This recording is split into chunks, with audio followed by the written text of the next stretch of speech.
The University of Missouri is home to numerous labs, but the Department of Human Development and Family Science, or HDFS, is perhaps one of the most extensive and historic that you can find.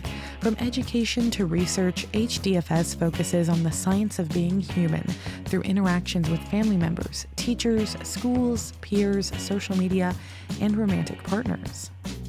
I'm Rachael Norden, and in this episode of Thinking Out Loud, I sit down with Dr. Megan Gilligan, an associate professor at HDFS who specializes in grandparents' relationships with adult grandchildren. A perfect discussion in honor of Grandparents' Day, coming up on Sunday, September 7th. So, with no further ado, let's tune in. Now when I teach students who are typically in their 20s, I'll ask folks, raise your hand if you still have a living grandparent. And most people will raise their hand and they'll say, I have multiple living grandparents. And just this semester, I did that same exercise, raise your hand, and I had students who had living great-grandparents. And so as individuals are living longer, I myself study aging and the lifespan, and we think about individual longevity and individuals living longer. But as a family scholar and a family gerontologist, one of the things we're starting to think about is that families are living longer. So we have multiple families with 3 and sometimes 4 and 5 generations alive at the same time. Which it kind of sparks a question for me around if these families are living longer and individuals are living longer. Do you see a lot of intergenerational homes coming together again? So, and it depends. So, certain groups, certain populations have always been more likely to live together. And certainly, as we think about different economic times, families will make choices to live together. So that's one of the things that we're always kind of looking at, and we can see kind of shifts and changes. But definitely right now, at this moment, as we have these increases in longevity, we do see a presence of multi-generational homes. When we think about the presence of these multiple generations, there are kind of both benefits and costs to these relationships. And that's true of all of our family ties. And so in some ways, when we think about aging in general, we might think about, providing care to an older adult or care provision. And certainly, as we were talking about multi-generational houses, we might think about, a grandparent moving into the house, so a parent could provide support. One thing we're also noticing as we talk about adult grandchildren is sometimes parents themselves are in the workforce or they're navigating other family responsibilities.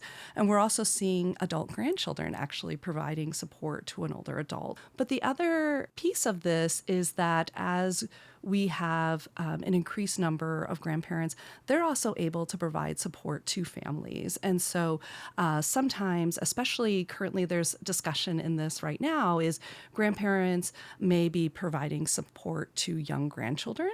Maybe in some cases, we're seeing increased prevalence of actually grandparents raising grandchildren if parents are not able to do so for a variety of personal reasons in their own lives. So we can really see this bidirectional support of not only what we might typically think of is parents and maybe adult grandchildren providing support to older grandparents, but also we're seeing increased numbers of the importance of grandparents providing support to grandchildren. Mm-hmm. And that kind of support carrying into the adulthood of that grandchild. You mentioned there's a lot more occurrence of grandparents raising grandchildren. Can you speak as to why? So I think we see different shifts in the social political economy, and we see parents becoming busy. So certainly maybe not in the sense of parents raising, but grandparents helping to fill some of those responsibilities in families and taking a more active role to help parents navigate raising children. In some families, we see that parents maybe for They're involved in military, they're being deployed. We're seeing situations where parents are dealing with their own personal things, maybe substance abuse or incarceration, where there is a gap and a need, and grandparents are filling that role. So they are situations where we would say custodial grandparents, where grandparents are having grandchildren live with them and providing the majority of that care. So could you define to me, generally speaking, what age range these people tend to fall into? What is the adult grandchild, the parent, and the grandparent? Where are you seeing a lot of these age differences landing? I was part of a study, a longitudinal study, where we've been looking at these families for several decades. It's called the Within Family Differences Study, and we have been following about 550 families, and we wanted to go back to study the bereavement experience of the adult children in the family and the adult grandchildren, and the loss of that oldest generation. So these were adult grandchildren who were on average in their late 20s, early 30s. And their parents would be the baby boom generation. So at this point, they're in their mid to late 60s. And then these were grandparents who were in their early 90s. So we went back into the field to collect data on these families, and we were so surprised that there were more grandparents alive than we had anticipated. And so it's certainly in some families we were studying the bereavement experience of these families, but in most of the families, actually, we ended up studying the 3 generational ties. And so we were not anticipating to have a study of multi-generational later life grandparenting families, but there were just so many of them that is actually what we are spending our time looking at right now. Sure. Yeah, because I'm almost 30 and don't have children, but my grandmother had her first child at 17. Yes. So the lifestyles are just so different, mm-hmm. and yet we're all still alive. Yes. Yes. Yeah. So you're like, yeah, it's really kind of fascinating. In a couple of ways. One, so you have, I use the word generation to describe grandparents, parents, and children, but you also have these different birth cohorts. So I'm kind of thinking about generation and cohort. And so these are people who have experienced different economic times, historical periods, all alive and navigating that at the same time. Is really, I just think, a really kind of special experience. It is. It's a little surreal. It most certainly is, especially when you put it in perspective of technological advancement. You mentioned technology.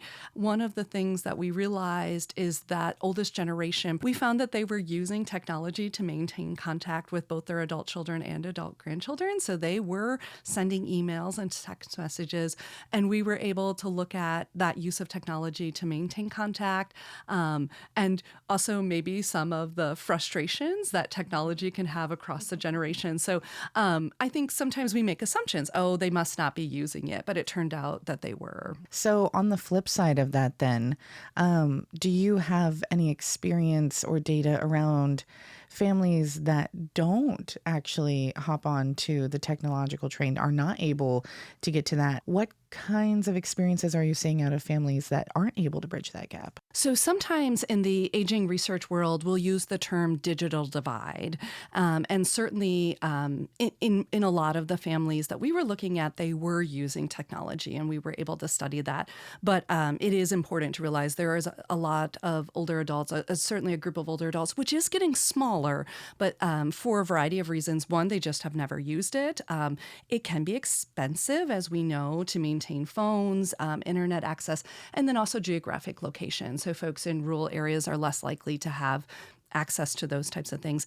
The other thing that we're seeing is an increase to help older adults facilitate that. So sometimes it's accessing the resources, as we mentioned. So is there a way to get them access to those things if there's barriers to that? But sometimes it's facilitating, and adult grandchildren could play a really special role in this is, hey, I'm going to get grandma this iPad and I'm going to show her how to use it. And then she can FaceTime from the iPad. And so just maybe a couple of sessions of setting that up, I think could really help facilitate to minimize that digital divide. That was Dr. Megan Gilligan, an associate professor at the Department of Human Development and Family Science here at Mizzou. If you'd like to learn more about HDFS and the work they do, visit their website at hdfs.missouri.edu. And remember to give your grandparents a big hug or a loving phone call this Grandparents' Day coming up on Sunday. I'm Rachael Norden, and you've been listening to Thinking Out Loud from KBIA 91.3 FM.